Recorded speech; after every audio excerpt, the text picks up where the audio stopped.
What's up, you guys? We are back working on the Ford Mustang. Follow me, guys. Here's the baby. So we just passed admissions due to our last video of us doing that custom-made exhaust right here. She's working.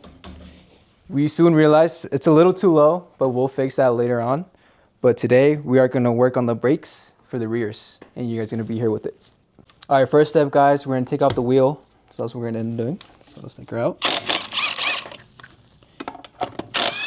All right, guys. So initially we were just going to do the rotors and the brake pads, but looking at it, it seems like that caliper is in really bad shape. So we did go ahead, order some new calipers, and we're going to replace those as well. Alrighty, guys, we're going to start off by removing these two bolts, which hold in the caliper and the pads. Then we're going to go ahead and do the main back ones, but let's start off with these.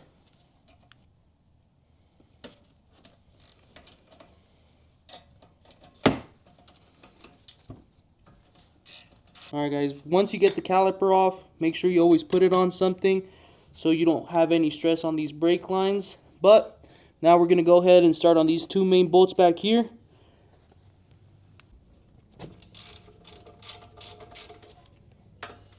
There goes one.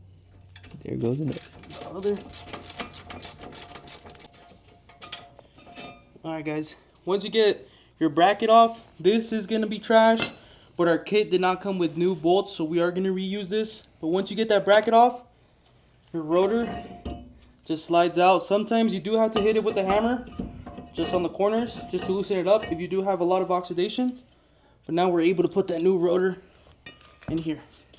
Alrighty, guys, and before we do anything else, I am going to sand all this surface rust that was built off. I do recommend you guys doing that as well, because it'll just make it easier on yourself next time you do service those brakes. Alrighty, guys, now that we got this somewhat cleaned, now we're going to move on over to the caliper. On this caliper, there's only two things holding it in. This, which will be our e-brake line, and this, our main brake line. Alright, now comes the challenging part. You're going to have to loosen this bolt right here. It's a 10mm, and then screw it back into the new caliper. You do want to have something below just to catch all that brake fluid that comes out. Go. Alright, once you get that loosened, just unscrew it. You will have some brake fluid come out. Don't get too scared about it. Okay, once you get that out, move this out of your way. Just same thing. Put it over onto the new caliper. Okay. Yeah. Then you just do it backwards. You feed it in over to the new caliper. This is the most challenging part. You do have to pull that line and then just feed it in like that. That's all you gotta do. Alright, guys. Once you get that line on there, just make sure you have it as tight as you possibly could get it. Because even if it's a little bit loose, you will be leaking brake fluid. Guys, now we're going to move on to the rotors. Always when you're putting new rotors onto a vehicle, make sure you do spray them off with some brake cleaner and wipe them down just to get that packaging grease out of there. Make sure you don't have brake failure on your first drive. Guys, now we're going to put that rotor back in. A little trick I like to do is screw in 1 or 2 lug nuts in just to hold that rotor in place while you do that caliper work and your brake pads, just to keep it in place. Alright, guys, now we're just going to work backwards. We're going to install our new bracket in place, but we are going to be using those 2 bolts from the beginning.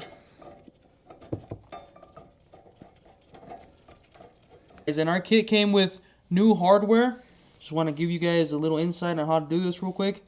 So this is how your clip looks. It's pretty self-explanatory. What you got to do, you just got to make sure this little clip is on the outside over here. So you're just going to go ahead, put it facing parallel to it, and then you just lift it up. Same thing for all 4 sides from the inboard and outboard. And just place them in. We also have this. All this does is to make sure all these springs slide on this smooth metal instead of the cast iron caliper. And for this, I'll just show you guys on this other one. This big, long, smooth one is going to be the one that comes outside. So you're just going to fish it in there. Pull it towards you a little bit so you don't damage the boot. You face it down and you slide it in. clicks in right in place.